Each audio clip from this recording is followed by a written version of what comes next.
नामक यह 15वां अध्याय। और भगवान पुरुषोत्तम कैसे हैं, इस संसार में क्षर और अक्षर जो दो प्रकार की पुरुष हैं और उन पुरुषों में भी भगवान कैसे पुरुषोत्तम है, इसका श्रवण करें।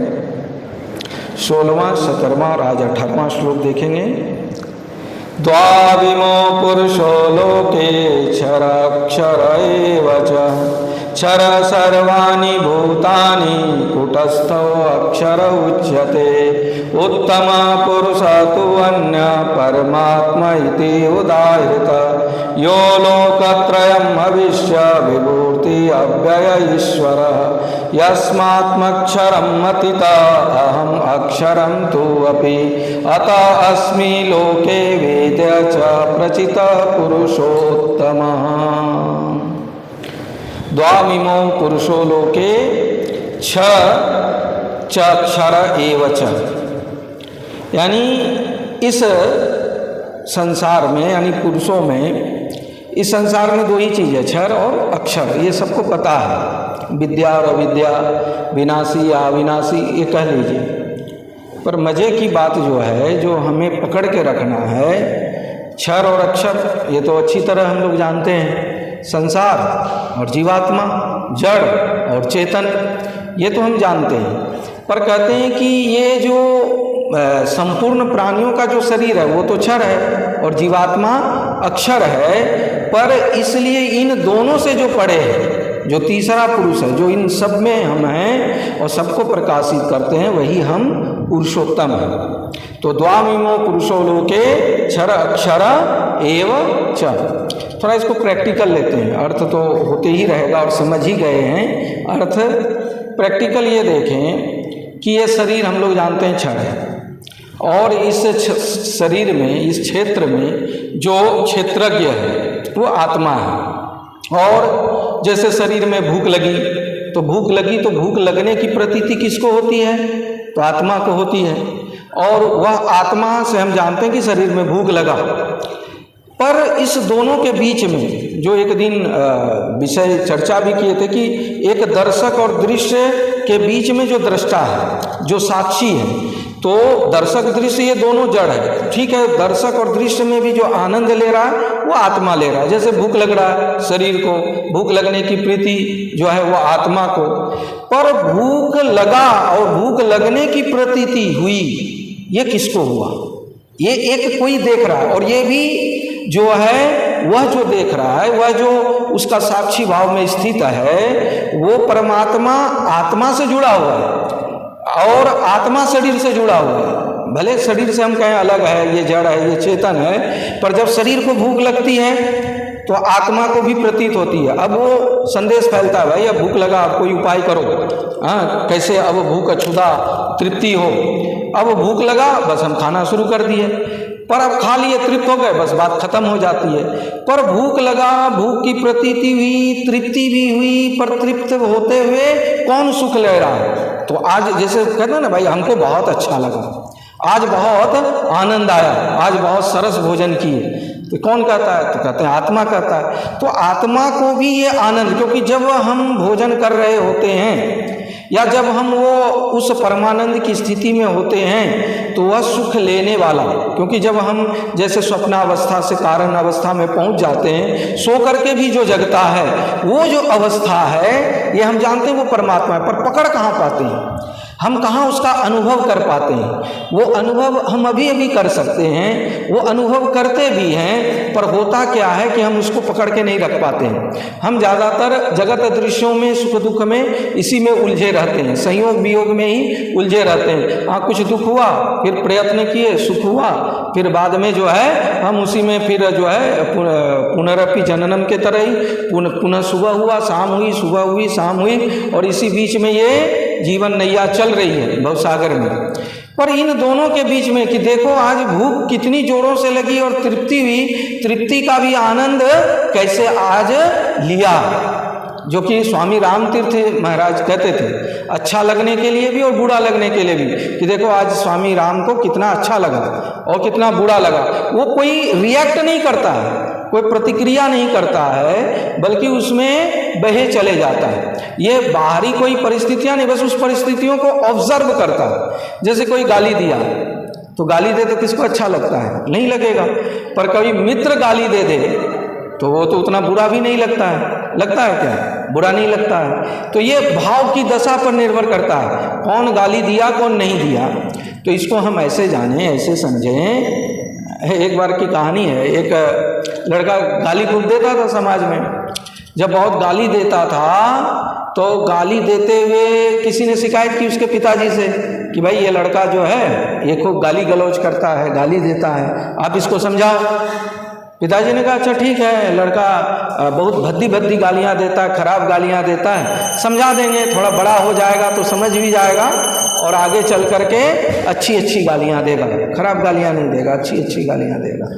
तो देखो गालियाँ भी अच्छी खराब होती है, ये अब सोचने के ऊपर है। कोई मित्र आकर के पीठ ठोकते हुए कुछ कह दे तो कितना अच्छा लगता है, और मित्र होता भी उसीलिए है कि वो थोड़ा शब्द में थोड़ा बात भी करे तो अच्छा लगता है, और वही शत्रु थोड़ा घुमा फिरा करके बात करे तो बुरा लग जाता है। तो ये जिसको बुरा लगा और जिसको अच्छा लगा, वहाँ तो आत्मा है ही, आत्म तत्व से वो होता है। पर जैसे ही आत्म तत्व वहाँ पर देखता है, प्रतीति होती है, तो हम झट से बाहर चले जाते हैं, हम दूसरों पर चले जाते हैं। और जैसे ही बाहर चले जाते हैं तो वहाँ सोचने लगते हैं कि उसने क्यों गाली दी, या उसने क्यों मान सम्मान दिया, या उसने आज ऐसा क्यों व्यवहार किया, या उसने आज बहुत अच्छा व्यवहार किया। तो हम झट से क्या हो जाते हैं, बहिर्मुख होकर के सोचने लगते हैं। उसी को थोड़ा यदि हम अंतर्मुख होकर के पकड़ना शुरू करें तो पुरुषोत्तम भगवान पकड़ में आ जाएंगे कि आज अच्छा तो लगा, पर अच्छा लगा किसको लगा? तो किसको लगा अच्छा आज आत्मा बहुत खुश हो गया, प्रसन्न हो गया, आत्मा गदगद हो गया, अच्छा आज बहुत अच्छा लगा। तो ये अच्छा कब तक लगेगा? तो ये अच्छा लगने को भी वो देख रहा है, वो भाग नहीं रहा है। क्यों लगा बाहर की तरफ नहीं सोच रहा है कि अच्छा क्यों लगा, खराब क्यों लगा। वो बहिर्मुख होकर के नहीं सोच रहा है कि किसने अच्छा किया किसने बुरा किया। वो अंतर्मुख होकर के सोच रहा है कि आज अपने को अच्छा लगा, कारण क्या है, आज अपने को बुरा लगा तो कारण क्या है, और इसमें बुरा भी लग गया तो क्या हो गया, और अच्छा भी लग गया तो क्या हो गया। इस तरह से वो आत्मचिंतन करते हुए जो आत्मचिंतन कर रहा है उस पर फोकस करना बड़ा सूक्ष्म रूप है। प्रतीति होने के बाद भी उसको देखना तो वो भी आत्म भाव से ही होगा। आत्मा एक तरह से बीच में मीडिएटर है, जो कि क्षर का भी संदेश देता है। क्षर वो तो हमको पता ही है, अक्षर जो जीवात्मा में कुटस्थ रूप से है वही अक्षर है, यानी आत्मा हो गया अक्षर, और जो विनाशी वस्तु है वो हो गया क्षर। और ये क्षर और अक्षर से जो पड़े हैं, यानी आत्मा को भी जो प्रकाशित करता है, जो आत्मा का भी अधिष्ठान है, वही है पुरुषोत्तम भगवान। भगवान श्री कृष्ण यहाँ पर वही बात तो अर्जुन को समझा रहे हैं कि अर्जुन ठीक है, तू अंतर्मुख थोड़ा हो भी गया, तेरे आत्मा में ये लग रहा है कि ये सब मारे जाएंगे और फिर ये राज्य लेकर के क्या करेंगे, ये युद्ध करना उचित नहीं है, सन्यासी हो जाएंगे आदि आदि। तू जो ये सोच रहा है, पर तू जहाँ से ये सोच रहा है उस आलोक में तू नहीं देख पा रहा, उसको तू भूल जा रहा है। और जो तू देख रहा है कि मरेगा, वो सब तो मरना ही है, जो छूटेगा वो छूट ही रहा है, और ये तुम भी छूट जाएगा। तुम अभी बाहर सोच रहे हो कि छूट जाएगा, बल्कि तुम्हारा शरीर भी छूट रहा है। तुम युद्ध में जीत भी जाओ तो भी तुम्हारा ये शरीर छूट जाएगा। मान लो बहुत ज़्यादा कुछ पा भी लिए तो उस पाने का क्या फ़ायदा? यदि अष्ट सिद्धि नवनिधियाँ और बहुत कुछ आ गया, पृथ्वी का सुख भोग ऐश्वर्य मान पद प्रतिष्ठा ये सब मिल भी गया, तो जब शरीर ही नहीं रहेगा तो मिल जाने के बाद क्या हो जाएगा? वो तो छीन ही जाएगा, छूट ही जाएगा। फिर भी जब तक शरीर है वो तो भोगना ही है, ये नहीं कि बिल्कुल पलायन करना है, वो भी नहीं करना। पर दोनों के बीच में वो जो चैतन्य परमात्मा प्रकाशक रूप से आत्मा को प्रकाशित करके ये जो प्रतीति हो रहा है, बस उसको देखते रहना है। और जब हम उसको देखेंगे ना तो बड़ा एक अलग आनंद आता है, बड़ी एक अंदर से एक अलग ही मज़ा आता है। और वो मज़ा में शायद आप मज़ा में हंसो या उसमें आप रो या गाओ, उस आलोक में वो सेंटर वो केंद्र बिंदु को पकड़ करके, तो लोग शायद आपको पागल कहें, लोग शायद आपको विक्षिप्त कहें, लोग शायद कहें कि पता नहीं क्या बात है, अकारण ही मुस्कुरा रहा है, अकारण ही रो रहा है। वो अकारण नहीं रो रहा है, कारण है। कारण क्या है कि जो आत्मा में वो विचार तो किया, पर आत्मा भी को भी जहाँ से प्रकाशित हो रहा है वो वहाँ पर पकड़ करके देख रहा है। जैसे आप ऐसे एक उदाहरण और ले सकते हो, हम रास्ता में चलते हैं, सामने मान लो केले का छिलका आ गया, फिसल गए और फिसल करके गिर गए, तो गिर गए तो फिर हम क्या होते हैं, ज़्यादातर बाहरी प्रतिक्रिया शुरू हो जाती है। लोग आजकल कैसे केले खाते हैं, ठीक से केले भी नहीं फेंकते, अरे इतना भी ज्ञान नहीं है, अभी हाथ पैर टूट जाता, तो जैसा हो एक प्रतिक्रिया देते हैं। तो वो क्या है कि उस तरह से प्रतिक्रिया साधारणतः सब कोई ज़्यादातर 99% इसी तरह से प्रतिक्रिया दे करके वे चले जाएंगे। और कोई बिल्कुल वहाँ गिरे और गिरने के बाद जो प्रतिक्रिया उठी और वहीं थोड़ा रुक करके वो देखने लगे, और वो देखते हुए या तो हंसे या मुस्कुराए, जो भी रिएक्ट हो अंदर से, और अंदर से जब वो रिएक्शन को देखेगा कि गिरे देखो कितना हमको बुरा लगा, कितने लोग हंस रहे हैं, कितने देख रहे हैं, और ये बुरा लगा तो किसको लगा। उस समय यदि थोड़ी चिंतन कर लें, थोड़ा रुक जाएं, थोड़ा ठहर जाएं, ज़्यादा भागने की कोशिश न करें। ऐसे ही किसी ने शिकायत कर दिया कि एक व्यक्ति देखो गिरा है और गिरने के बाद भी वो मुस्कुरा रहा है, हंस रहा है, तो जो एक व्यक्ति तो वो समझदार थे कि ज़्यादातर आदमी तो वो चले जाते हैं, वो मुस्कुरा रहा तो कोई कॉमन मैन नहीं होगा, कोई साधारण व्यक्ति नहीं होगा, वो एबनॉर्मल होगा, वो असाधारण व्यक्ति होगा। और वो समझ गया कि ये जरूर ये साक्षी भाव, दृष्टा भाव में गिरा, और गिरने के बाद भी उसको देख रहा है, उसको अनुभव कर रहा है, और उसको कह रहा देख तो गिरा, तुझे अच्छा तो नहीं लग रहा भाग जाए, कोई हंसे नहीं। और साधारणतः जब गिरते हैं तो बाहरी लोग हंसता है, या दूसरा ही गिरे तो हमें हंसी आ जाता है। अभी आप ही लोग कुर्सी पे बैठे बैठे गिर जाओ, भगवान करे मत गिरो, मैंने एक बात का है, यदि ऐसी स्थिति हो जाती है या बैठे बैठे हो जाए तो अचानक से एक हंसी निकल जाती है। कारण क्या है, क्यों हंसी निकली?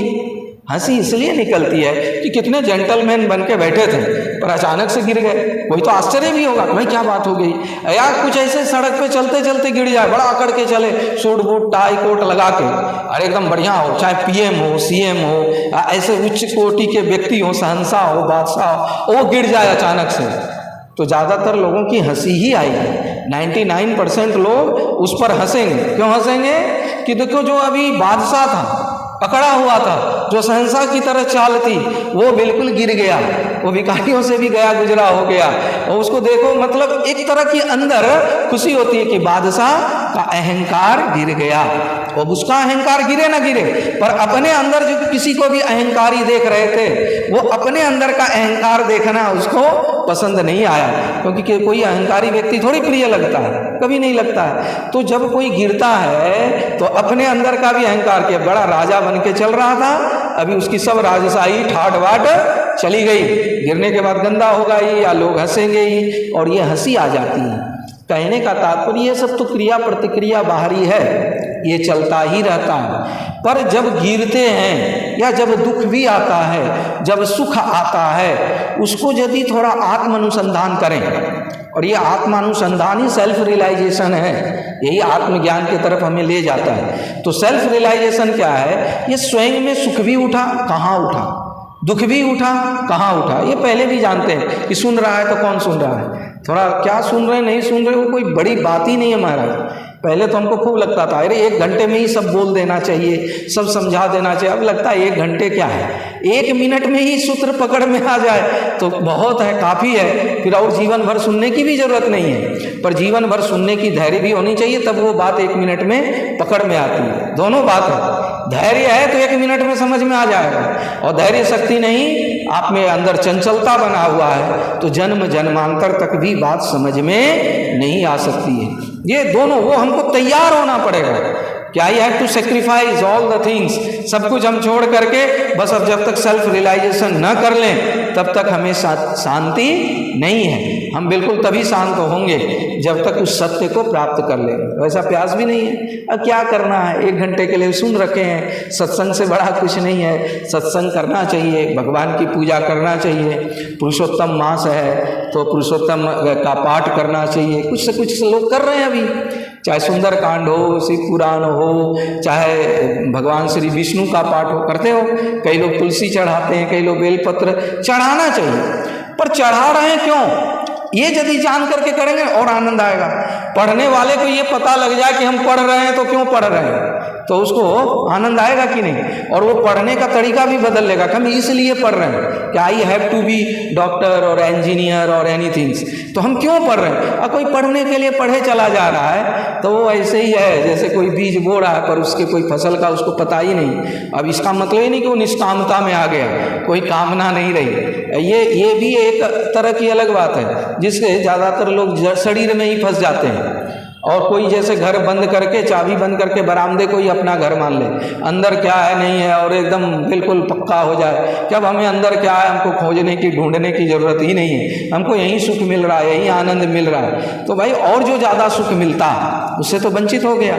अब इसका मतलब ये नहीं कि उसको निष्काम भक्ति मिल गई या वो बड़ा संतोषी है, देखो वो ढूंढ कुछ नहीं रहा है। भाई बरामदे पे बैठे हो, अंदर भी और खजाना है, और अंदर हो करके बस यू टर्न लेकर के वासना को उपासना में बदलना है। चुपचाप हाथ पे हाथ धर करके बैठना नहीं है, उसको रियलाइजेशन, जितना आप गड्ढा अंदर खोदोगे उतना आपको निर्मल जल मिलता चला जाएगा। और मिल गया कुछ में, अंतःकरण शुद्ध होगा तो शांति तो मिलती है, बस वहीं रुक नहीं जाना। अब अंतःकरण शुद्ध हुई तो आगे क्या, आगे क्या। और ऋषि मुनियों ने तो नेति नेति कहा कि भाई आगे क्या है, ये तो अभी तक हमको भी नहीं चला। अंतःकरण शुद्ध हो गया, जन्म जन्मांतर इसमें लगे रहे, फिर भी इसकी खोज पुरुषोत्तम का अता पता कुछ भी नहीं चला। तो लक्ष्य तो ध्यान में रहना चाहिए, जो हमारा जीवन का मुख्य लक्ष्य है कि हम कमा रहे हैं, खा रहे हैं, जी रहे हैं, पर ये एक दिन सब छूट जाएगा। नहीं भी छोड़ेंगे तो छीन जाएगा, नहीं भी मरना चाहेंगे तो भी ये शरीर जाएगा। और शरीर के नाते रिश्तेदार से इतना मोह क्या, जब सब छूट ही जाना है, जब चल ही जाना है, और जब छूट ही रहा है तो जो छूट रहा है उसको कहाँ तक पकड़ने का होशियारी हम करें। तो ये होशियारी करना, ये पकड़ के रखने का दिमाग लगाना, ये ज्ञानियों का लक्षण तो नहीं हो सकता है। ये कोई भी पुरुषोत्तम योग की तलाश कर भी नहीं सकता, और वो बहिर्मुक्ता होकर के अंत में दुख ही उठाएगा, वो अंत में पछताएगा ही। और जो ये जान लिया ये सब छूट रहा है, छूटना ही है, पिताजी का शरीर छूट गया, माँ का भी शरीर छूट जाएगा, माँ का छूटेगा तो अंत में हमारा भी छूटना है। तो जब सब छूट ही जाना है तो बस इस खेल को देखते रहना है। जब वो पुरुषोत्तम आत्म भाव में हो करके उस आत्म तत्व को प्रकाशित करने वाले को देखेगा तो अप्रयत्न होकर के वो बहता चला जाएगा, बिल्कुल एकदम फ्लोटिंग होगा संसार में। वो खाएगा, पिएगा, भजन करेगा, मिलेगा, जुलेगा, सब करेगा, पर सब करते हुए भी वो बिल्कुल प्रयास रहित होकर के वह विकर्म की स्थिति को प्राप्त कर लेगा। वो कर्म तो करता हुआ दिखाई देगा, वो सब कुछ करता हुआ दिखाई देगा, पर अंदर से वह बिल्कुल सहज अवस्था सा बिल्कुल फ्लोटिंग हो जा रहा है। न काहू से दोस्ती, न काहू से बैर, न किसी से मिलना, न किसी से जुलना, न किसी को आओ न कोई जाओ, वह अनपेक्ष की स्थिति को प्राप्त कर लेगा। बोलना कितना आसान है, पर यहाँ किसी से प्रीत हो जाती है तो बार बार मिलना चाहते हैं, और फिर मिलते मिलते और क्या हो जाता है, तो वो तो फिर ममता में बदल जाती है। जहाँ विषमता आई वो ममता के कारण ही विषमता आती है। अब ममता कब होती है, जब कोई अच्छा लगने लगता है। कल भी इस पर बहुत ज़्यादा बोल गए, और वहाँ तक कि गुरु पर भी बोल गए कि गुरु से भी नहीं चिपकना। पर इसका मतलब नहीं कि प्रारंभिक तौर पर नहीं चिपकना, हम पहले दिन ही बात की है, और कल अंतिम दिन होगा तो उपसंहार में बहुत संक्षिप्त में बात करेंगे। पहले ही दिन के कि हम लोग साधारण क्लास के विद्यार्थी नहीं हैं। We are not the student of high school, we are the student of university. हम लोग पीएचडी के मने लेवल के हैं, स्तर के हैं। वो साधारण स्तर के नहीं है कि बस पुराण सुने, कथा सुने, बस हाँ चलो जय श्री राम और राधे राधे बोलते हुए निकल गए। वो बहुत सुन लिया, बहुत कुछ कर लिया। अब आत्म अनुसंधान करके उस प्यास को कैसे जगाएं कि उसी फोकस में, वो मस्ती में मस्त राम बापू कब बने, और बिल्कुल उसी अंदाज, दूसरे को दिखाने के लिए नहीं। और दिखाने वाला भाव आता तो वहाँ परेशान होंगे, अरे कोई देख नहीं रहा, हम कितना सुंदर गा रहे हैं, हम कितना सुंदर बोल रहे हैं, कोई मेरी बात पर ध्यान ही नहीं दे रहा। अरे वो किसी को सुनाने और सुनने के लिए वो रहेगा ही नहीं उस तल पर। जब वो आत्म तत्व में पहुंच जाएगा, आत्म भाव में ही पहुंच जाएगा तो वहीं पर काम हो गया। बस थोड़ी सी सजगता कि आज जिसको भूख की प्रीति हुई, आज जिसके अहंकार में चोट लगा, तो चोट लगने की जो प्रतीति हुई, उस प्रतीति को भी कौन प्रतीत कर रहा है। वो जहां से प्रकाशित हुआ उसको भी कौन प्रकाश दे रहा है? अरे जिस शीशे में हमारा चेहरा प्रतिबिंबित हो रहा है, वास्तविक वो बिंब कहाँ पर है? पर उस बिंब को हम देख नहीं सकते, प्रतिबिंब के माध्यम से ही उस बिंब का अनुभव कर सकते हैं। उसको प्रत्यक्ष हम नहीं पकड़ सकते, नहीं जान सकते, बस एक अनुभव कर सकते हैं। और उस अनुभूति में जो रहता है कि शरीर जा रहा है, सब कुछ चला जाएगा। 15 दिन इस बार तो और कैसे बीत गया पता ही नहीं चला। कल तो 16वां दिन हो जाएगा। इस बार बड़ी अच्छी तरह से बहुत आराम से बिताए ना, हमको रहा बस सुबह उठना और ऐसे आना और जाना। इस बार उतना सोचे भी नहीं कि क्या बोलेंगे, बस अध्याय आया, श्लोक थोड़ा देख लिए, बस जो मन में आया बोलते चले गए। ऐसा कोई तैयारी, पहले तो थोड़ा तैयारी भी करते थे, क्या बोलना है, क्या सुनाना है, क्या सुनना है। अब तो खुद हम सुनने आते हैं महाराज, हम सुनाने भी नहीं आते, खुद सुनने आते हैं। कि आज जैसे लगा कि नीचे नहीं होगी कथा, ऊपर ही होगी, तो हमको लगा आज अपने आप को सुनाएंगे कि वो लोग को सुनाएंगे कि वो लोग हमें सुनाएंगे। तो अब क्या बोलेंगे, तो वो भाव के अनुसार, मंच के अनुसार, स्थान के अनुसार वो स्वतः निकलती है और बोलने वाला भी सुनता है। और कुछ तो तैयारी, पर अब ऐसी कोई बात ही नहीं, बस एक ही बात तो हम भी जान गए, बस उसको पकड़ के रखना। और उसी के लिए सारा प्रैक्टिस है, सारा अभ्यास है। बस क्या है कि बस वो साक्षी भाव, अब साक्षी और दृष्टा हम जानते हैं, इसलिए शब्द को भी पकड़ना नहीं, बस सुनते हुए भी नहीं सुन रहे हैं, खाते हुए भी नहीं खा रहे हैं और बोलते हुए भी नहीं बोल रहे, ये भाव में आ जाना, करते हुए भी कुछ नहीं कर रहे हैं। जिसको भर्तृहरि जी को भेजा था भिक्षाटन में, तो माँ के पास वो आई थी, राजा भर्तृहरि जब बैराग हो गया, गुरु गोरखनाथ उनको भेजे, जाओ माँ से भिक्षा लेकर के आना। वो माँ के पास आए, भिक्षाम देही। माँ तो सक पका गया, अब भिक्षा तो इसको देंगे, देना ही पड़ेगा, ऐसे भी ये घर में रहने वाला है नहीं। तो माँ ने कहा, मैं बेटा तुमको 3 चीज़ें भिक्षा में दे रहा हूँ, ये सदा याद रखना। मैं वचन का दान तुमसे चाहती हूँ, मांगती हूँ, और मैं वो वचन दान दे रही हूँ। तो कहा माँ कौन वचन? कहा 3 चीज़ें, देखो एकदम नरम नरम कोमल कोमल सैया पर सोना बेटा, और दूसरा बिल्कुल मजबूत गढ़ में रहना, महल में रहना, और तीसरा बिल्कुल स्वादिष्ट भोजन करना, क्योंकि तुम मेरा बेटा है, इसलिए हम चाहेंगे तू स्वादिष्ट भोजन कर, अच्छी जगह में रह और बढ़िया से सो। ये 3 चीज़ें मैं तुम्हें आशीर्वाद में दे रही हूँ, भिक्षा में दे रही हूँ। तब जाकर के भरते गए, माँ ये समझ में नहीं आया, हम तो सन्यासी, हम तो जो है ये भक्ति के पथ में, पुरुषोत्तम भगवान की खोज में है, तो ये कैसे हो सकता है? कहा बेटा ये हो सकता है जब खूब भूख लगे तब भोजन करना। अब बिल्कुल एकदम वो करते हो, इतना अच्छी खिला देती है, शाम को खाने का मन ही नहीं रहता है। अब 2 रोटी के जगह 4, 4 के जगह 6, अब ज़्यादा खा लो, भूख रहेगी नहीं। तो जितना भी अच्छा दे, चाहे लपसी दे और भी बहुत कुछ दे, वो अच्छा लगेगा क्या? तो भूख यदि है तो सूखी रोटी भी है तो आपको अच्छी लगेगी, और यदि भूख नहीं है तो फिर चाहे कितना भी बढ़िया से बढ़िया भोजन है। इसलिए भूख लगना भी जरूरी है। सुबह नाश्ता इतना कम करें कि दोपहर की भोजन अच्छी लगे, और दोपहर भी उस हिसाब से खाएं कि रात अच्छी लगी, थोड़ा कम।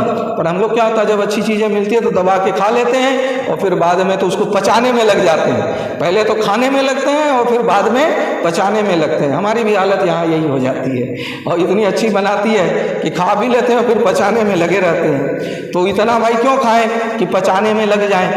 तो ये उत्तम भोजन है कि भूख लगे खाना और थोड़ा कम ही खाना, और अच्छी जगह सोना, मखमल पे सोना।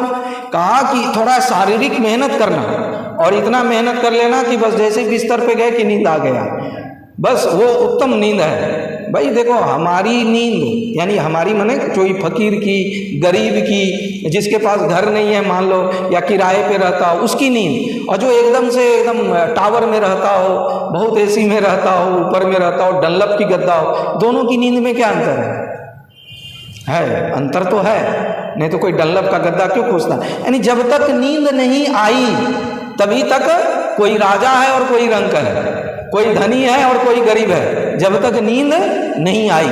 और नींद आते ही बस अब बराबर है, भाई जो टावर में सो कि कहाँ सो, तो हमको ऐसा नींद आए कि हमको ख्याल ही नहीं करना पड़े कि हम कहाँ सोए हैं, और परिश्रम करके जाएंगे, थके मांदे रहेंगे, तो चाहे जैसा भी बिस्तर रहे, झाड़ा रहे कि नहीं रहे। अब तो थोड़ा हम मच्छरदानी और गुड नाइट भी मंगा लेते हैं। पहले महाराज मच्छर चाहे कितना भी काटा, बढ़िया से नींद आ जाती थी और सुबह ही नींद खुलती थी, क्योंकि इतना परिश्रम करते थे, इतना करते थे कि बस जमीन पे ही एक बोरी बिछा करके सो जाना। और आज तो कभी कभी क्या होता है कि बढ़िया बिस्तर पर भी नींद नहीं आती है महाराज। तो कारण क्या है? तो बढ़िया बिस्तर तो है पर नींद नहीं है। वो नींद कहाँ से लाएंगे? कौन से पैसे से खरीदेंगे? और नींद की गोली खाते खाते भी एक दिन नींद की गोली काम नहीं करती है। इसलिए परिश्रम करना ताकि तू अच्छे से सो सके। और दूसरा का उत्तम घर क्या है? जहाँ साधु संत रहते हों, सत्संग भजन होता हो, जहाँ सज्जन रहते हों, उनके वचनों को सुनना, और जहाँ पर वो वचन सुनाई दे समझो वही सबसे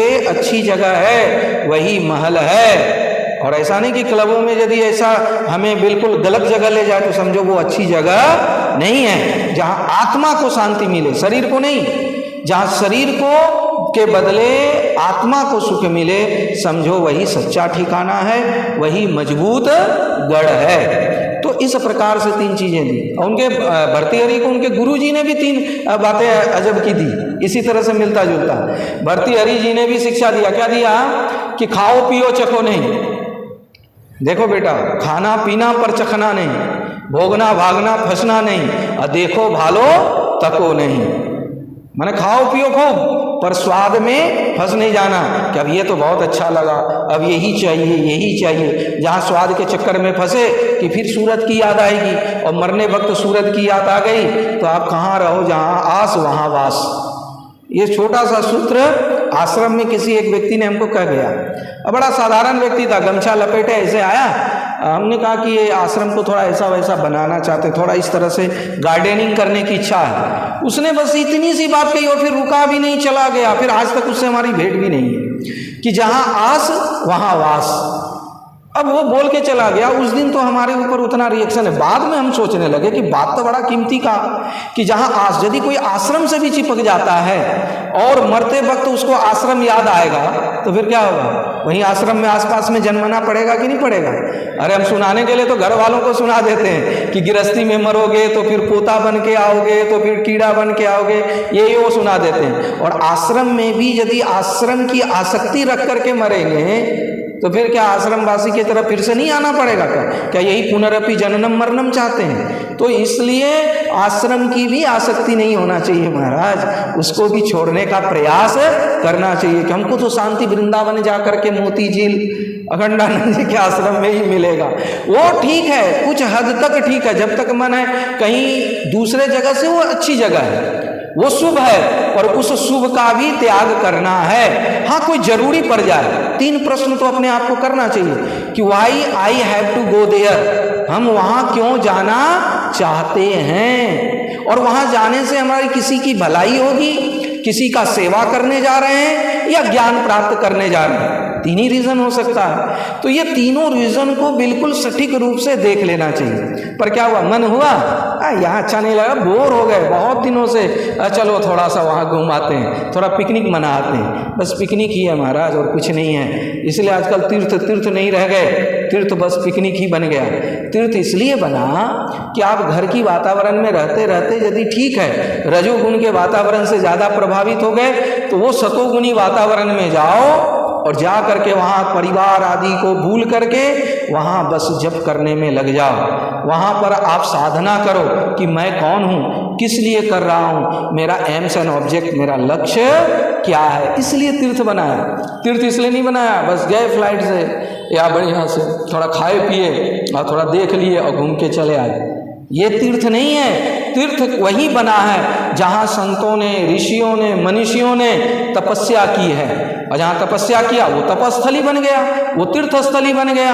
आज सनातन धर्म ये जो हॉल है ये भी क्यों तीर्थस्थली बना हुआ है? क्योंकि यहाँ बड़े बड़े संत महापुरुषों ने जो है अपने वचन दिए, और वो वचन क्या बेकार थोड़ी गया, वो इस इन्वायरमेंट में आज भी है। जब पुराने लोग आते हैं, और उस दिन एक पुरुषोत्तम दास जी आए थे, कहा जब स्वामी अखंडानंद जी महाराज आए थे उस समय हम बिल्कुल जैसे आपसे बात कर रहे हैं वैसे ही उनसे बात किए हुए, और वो सारी स्मृति स्मृति मतलब वो घटना घट चुकी थी, वो सारी स्मृति वापस आ गई और वो स्मृति लोप हो गई थी संसारिक मोह माया के कारण। और जैसे ही इस जगह पे आया तो वो पहले की स्मृतियां वो वापस आ गई। नष्टो मोह, वो घर का, संसार का, परिवार का जो मोह था वो तो छूट गया, सनातन हॉल के बाहर रह गया। और जैसे अंदर आया, नष्टो मोह स्मृति लब्ध्वा, वो स्मृति को प्राप्त नहीं करना पड़ा, वो स्मृति स्वतः आ गई कि तुम याद करो 10 साल पहले क्या थे। वो कुछ याद नहीं करना पड़ा, वो अचानक से याद आ गई। और जो अचानक से याद आ जाए तो समझो ये परमात्मा का ही स्वरूप है, स्वतः वाला। और जो याद करना पड़े वो परमात्मा का उतना स्वरूप नहीं, वो आत्म भाव में है पर अभी परमात्मा भाव में नहीं है, तो सहज ही याद आ जाती है। और याद वही वस्तु आती है जो हमारे अंतःकरण पर छाप छोड़ी हुई होती है, जो बिल्कुल हमारे अवचेतन मन पर वो प्रभाव डाला होता है, वैसी वस्तु ही याद आती है और दूसरी वस्तु याद नहीं आती है। और स्मृति का कभी ह्रांस भी नहीं होता है, जो अवचेतन मन पर पड़ जाती है तो पड़ जाती है, वो जल्दी हम भूलते नहीं। अवचेतन मन पर हमारा नाम क्या है, हमारा घर कहाँ है, ये कितनी गहराई पर पड़ा है, तो हम सोए हुए भी रहते हैं तो जैसे उस नाम से कोई पुकारे और परिचित शब्द हो तो हम झट से जग जाते हैं, फिर अनजान शब्द हो तो फिर कोई बात नहीं। तो इस तरह से ये अवचेतन मन को कौन प्रकाशित कर रहा है, इसका जब हम अभ्यास करेंगे किस साधन के द्वारा, कि ये जो जड़ है ये चेतन है और चेतन का भी सत्ता कौन दे रहा है, इसका बस थोड़ा सा प्रैक्टिस करना, थोड़ा सा, ज़्यादा अभ्यास की भी जरूरत नहीं है। बस ये पहले ही श्लोक में जो कहा गया था 15वें अध्याय का कि ये जो अस्वस्थ वृक्ष है, दूसरे श्लोक में कहा इसको जो है क्या करो, ज्ञान वैराग्य की तलवार से इसको दृढ़ेन छित्वा, इसको काट डालो। तो जब तक हम बाहरी मुक्ता से अंदर नहीं आएंगे तब तक हम ये संसार का आनंद लेने का भी जो रस है, वैसा नहीं कि अंतर्मुख हो जाएंगे तो संसार हमको फीका फीका लगेगा, अरे सन्यासी ज़्यादा मजा लेते हैं कि गृहस्थ, ये भी प्रश्न उठता है। विवेकानंद से हमें